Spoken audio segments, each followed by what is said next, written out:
Hi நண்பர்களே, நம்ம இப்போ என்ன பண்ண போகிறோம்னு பார்த்தோம்னா கத்திரிக்காய் கூட்டு தாங்க பண்ண போகிறோம். கத்திரிக்காய் கூட்டு இந்த மாதிரி செஞ்சு சாப்பாட்டில் வச்சு சைடிஷாக வச்சு சாப்பிட்டு பாருங்கள். டேஸ்ட்டு சூப்பராக இருக்கும். சாப்பாட்டில் வெறும் சாப்பாட்டில் இதை பெசரி சாப்பிட்லாம். டேஸ்ட்டு அட்டகாசமாக இருக்கும்.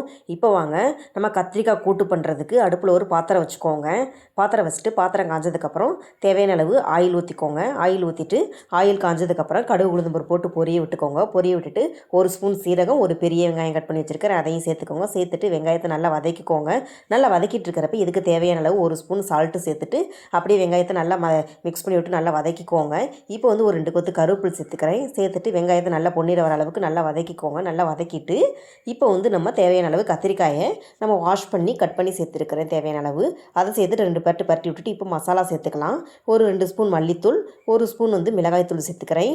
மஞ்சத்தூள் வந்துட்டு ஒரு 1/4 டீஸ்பூன் அளவு சேர்த்துக்கிறேன். சேர்த்துட்டு மசாலா எல்லாத்தையும் சேர்த்துட்டு இப்போ வந்து நல்லா மிக்ஸ் பண்ணி விட்டு நல்லா கலந்து விட்டுக்கோங்க.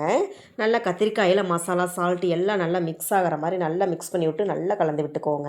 நல்லா கலந்து விட்டுட்டு இப்போ வந்து இது வேகிற அளவுக்கு நம்ம தண்ணி சேர்த்துக்கலாம். நம்ம இது முங்குற அளவுக்கு சேர்த்துனா போதும். சேர்த்துட்டு பாருங்கள், இந்த அளவுக்கு நல்லா தண்ணி சேர்த்துட்டு ஒரு மூடி போட்டு வச்சுக்கலாம், வேகட்டும். பாருங்கள், ஒரு மூடி போட்டு வச்சு எடுத்தாச்சு. கத்திரிக்காய் நல்லா வெந்துருச்சு. இப்போ வந்து தேங்காய் துருவல் இதுக்கு தேவையான அளவு எடுத்துருக்கிறேன், அதையும் சேர்த்துட்டு நல்லா கலந்து விட்டுக்கோங்க. தேங்காய் துருவலை சேர்த்துட்டு நல்லா மிக்ஸ் பண்ணி விட்டு நல்லா கலந்து விட்டுட்டிங்கன்னா அவ்வளோதான், கத்திரிக்காய் கூட்டு ரெடி. நீங்களும் உங்கள் வீட்டில் இது மாதிரி ட்ரை பண்ணி பாருங்கள். இப்போ வந்து கொத்தமல்லி தலையை தூவி விட்டுக்கலாங்க. அவ்வளோதாங்க, கத்திரிக்காய் கூட்டு ரெடிங்க. இதை வந்து நீங்கள் ஒயிட் ரைஸில் வந்துட்டு நீங்கள் குழம்பு எதுவும் சேர்க்காம இதை மட்டும் சேர்த்து சாப்பிட்டு பாருங்கள். டேஸ்ட்டு சூப்பராக இருக்கும். இல்லை வேறு ஏதாவது சாப்பாட்டுக்கு சைடிஷாக வச்சு சாப்பிடலாம், சூப்பராக இருக்கும். இப்போ வாங்க, நான் ரசம் சாதம் தான் செஞ்சிருந்தேன். ரசத்துக்கு தான் இதை கூட்டாக வச்சுருக்கிறேன். டேஸ்ட்டு சூப்பராக இருக்கும். இப்போ வாங்க சாப்பிடலாம். அப்படியே கத்திரிக்காய் கூட்டை எடுத்து சாப்பாட்டில் வச்சு சாப்பிட்டா டேஸ்ட்டு சூப்பராக இருக்குங்க.